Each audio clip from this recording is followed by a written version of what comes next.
耳根經 The Book of Easy to Follow 第一集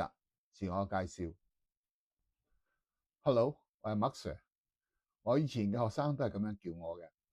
我以前喺一間香港稍有名氣嘅中文中學，而家已經好似改為一個英文中學啦。教英文教咗30幾年，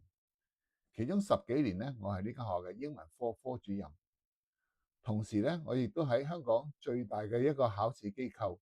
做咗超過20年嘅考試官同埋作文評卷員。其中有10幾年呢，我係英文科口語考試嘅試卷主席，即係 Chief Examiner， 亦都參與過好多英文科口試同埋作文嘅出卷工作。當時嘅職位呢，叫 Moderator。因此我可以講，我對香港學生嘅英文程度呢，了解係頗深。喺我多年嘅教書經驗之中咧，令我印象最深刻咧，就係我嘅英文口語訓練方法，曾經幫助咗好多剛從大陸嚟香港，學習能力好高，但係英文能力好差嘅尖子學生，幫助佢哋跨過咗入大學嘅門檻，繼續佢哋嘅成才之路。佢哋好多時都係中4甚至中5先至嚟香港，都要喺1-2年之內參加香港嘅中學會考或者大學入學考試。在我使用呢個訓練方法之前咧，我哋學校嘅大學入學試嘅英文科合格率咧，都係徘徊喺30-40% 之間。使用咗呢個訓練方法之後咧，合格率就飆升到60幾，接近70啦。呢個百分率喺香港嘅名校嚟講咧，當然唔算係乜嘢。但係以一間有政治標籤嘅中文中學，收生係好難嘅，而且學生入學時嘅英文程度嘅起點亦都好低，喺短短2年之內就達到呢個水準，可以講嚟之不易。而且呢個學習咧，並不需要學生投入大量學習時間，就唔會影響到佢其他科目嘅學習，效率十分之唔錯。當然，呢個學習方法嘅成功與否，亦都好大取決於學生嘅投入同埋毅力。呢個因素亦都解釋咗點解合格率只係能夠達到6-7成，而唔能夠達到100%。因為呢個學習方法咧，對自主學習嘅要求咧十分之高。學生要能夠喺冇人督導之下，每日主動咁樣認真練習，持之以恆，先至能夠成功嘅。我認為英文不單只係一門知識，更加係一種技能。學習好多關於英文嘅理論咧，並唔會提升我哋英文嘅能力，反而咧，我哋通過好多嘅聽讀練習，培養咗我哋聽講閱讀嘅能力，累積咗好多嘅英文生詞同埋語句之後咧，我哋就有好好嘅基礎嚟學習英文嘅理論啦，包括文法、寫作技巧等等。情況咧，有啲好似係你喺運動場邊觀看人家跑步咧，係唔會提升你嘅跑步嘅能力嘅，因為你通過觀看咧，並冇得到體力、耐力、協調、肌肉嘅發展。我從教學同埋考試機構裏邊工作裏邊，了解到學生嘅學習情況之中，發現英文生詞係一個好重大嘅決定因素。不少香港公開試嘅考生對超過4個字母以上嘅英文字咧，都覺得係難字嚟嘅。而呢啲學生嘅英文嘅智慧同埋能力咧，都係偏低嘅，成為佢哋唔能夠通過呢個考試嘅主要因素。咁點解佢哋覺得學英文生詞咁困難呢？其中一個重要嘅原因，我相信就係佢哋學習方法錯誤。佢哋好多時候咧，都將英文字當作為一串一串嘅英文字母。要學一個英文字咧，就要強記佢點樣串、點樣讀、咩意思。學英文咧，就等於要記好多個不同嘅人嘅電話號碼同埋人名。如果要記憶1000個人嘅電話號碼，我相信對好多人嚟講咧，都係不可能的任務。何況按理想情況嚟講，一個大學生應該有一個3000個英文字嘅詞彙。我倡議教學法嘅第一步就係幫助學生解決呢個學生詞嘅困難。通過了解英文字嘅造字方法，學生就會明白英文字嘅串法同埋英文字嘅讀音嘅關係，明白拼音嘅重要性。以後佢哋就會通過一個字嘅讀音嚟記一個字，而唔係通過記呢個字嘅串法。咁樣我就幫助佢哋解決咗第一個難題。通過呢個方法，佢哋不但可以比較容易咁樣記憶一啲英文生詞，而且對一啲佢哋從未見過嘅英文生詞咧，只要佢細心睇下呢個字嘅串法，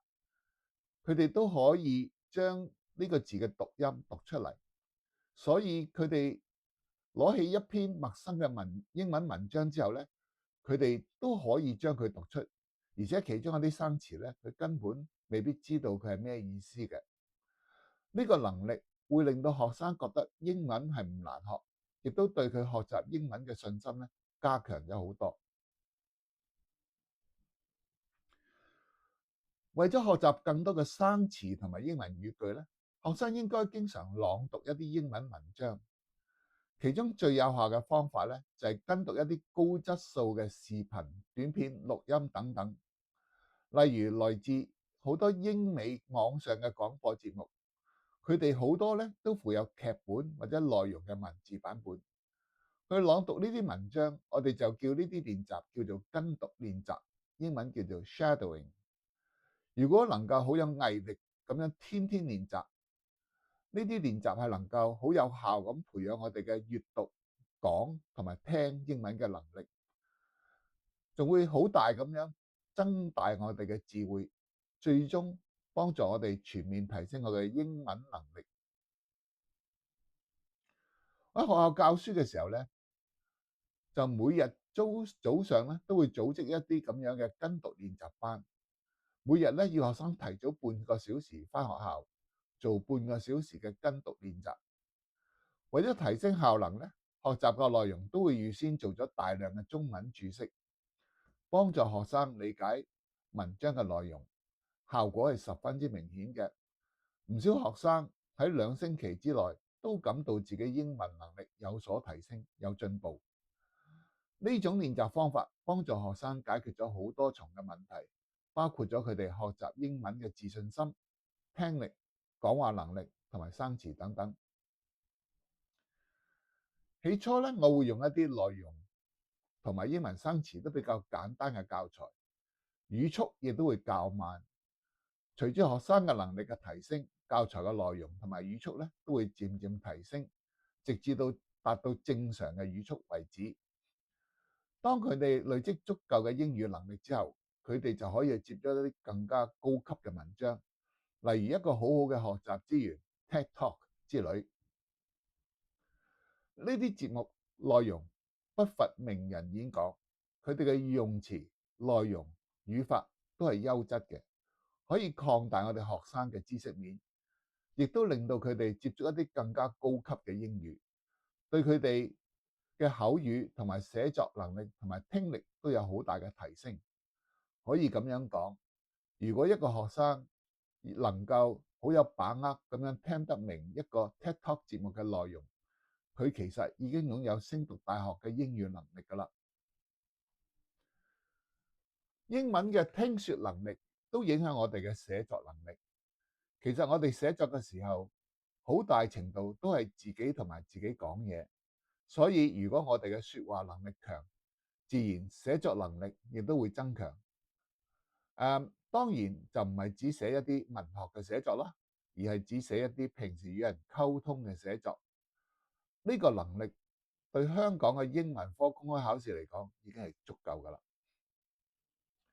好啦，介紹完我嘅教學法之後咧，我想介紹一下我今次嘅計劃。我打算製作一系列嘅短片嚟介紹下呢套學習嘅方法。我叫佢做易跟經，重點就係容易跟隨。容易我唔需要解釋啦。跟隨咧，我所強調嘅唔係理解，唔係記憶，而係練習。我會先從拼音開始，幫助學生解決英文生詞嘅難題，希望佢哋能夠達到聽到一個字嘅時候，就可以將呢個字寫出嚟，或者直接將一啲寫喺紙上邊嘅文字，按照佢哋嘅串法讀出佢哋嘅讀音。當學習者有咗呢個能力之後，佢哋就可以進行跟讀練習啦。我希望準備一啲由淺入深嘅跟讀練習俾大家，循序漸進，發展大家嘅聽、講、讀、寫英文嘅能力，最後可以達到學習呢啲 TED Talk 之類嘅文章嘅水平。有咗呢個能力之後呢，我相信學習者係有能力挑戰香港嘅大學入學試嘅。易筋經只係我一啲私人嘅分享，我嘅技術、我嘅資源係十分之有限嘅，所以製作呢啲節目呢係十分之粗糙，好多不足之處，希望大家包涵。如果我有時間同埋有需要嘅話呢，我亦都打算以後會製作一啲關於英文文法嘅短片，因為我多年嘅英文教學之中呢，都沉澱咗一啲英文文法嘅教學心得。可以用一啲比較濃縮有效嘅方法，將英文文法嘅核心部分介紹俾大家。多謝各位收睇，希望下集可以見到大家。